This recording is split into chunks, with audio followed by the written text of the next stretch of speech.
Şeylə, yəni bunu apar müəllim gözləyir, mən pulunu alma, ha pulunu mən özüm alacağım. Yaxşı, getdin qapıya. Müəllim narahat olma, yox.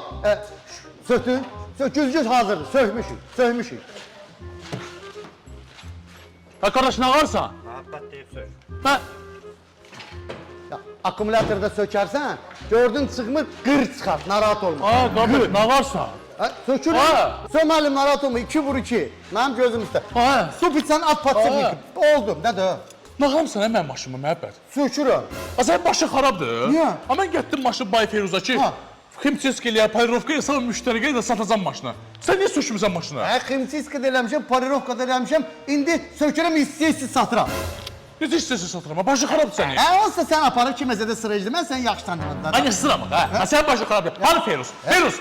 Bu nədir mənim maşınımın günü? Bilmədin sən payroka ximsik olmalıdır maşını. O da dedi parirovka ximçiska. Aynen payrovka Ximçeskiyə. Gəlim görüm bütün detalları satırıq burada. Al ver elə mənə bax. Sən ona görə mənə deyirdin, nə? Prado zapsas istəyən olsa mənə dinə. Ha, dana deyib sat, mən də siz satıram. Siz nədənlər yekə oğlan? Bir sənə var. Ala 80 manat. Güzgünün puludur. Mənə sənin artıq pulun lazımdır. Götür. Yaddadır səndən danışdıq dedin ki, məhəbbət maşınımı sat, sana bir 100 manat hörmət edəcəm. 80 manat bu, sən mənə 20 manat borcun qalır. 20 manat da ver. Hədiyən şahsan mən verərəm. Hə, 20-ni verin hə. Yekə adamsın. Deyirəm, yaxşı mən sən niyə pul verəm? Hətta baş bayram. Yaxşı, ay dünyamına bax hə. Kasıbı əzizsiz hə.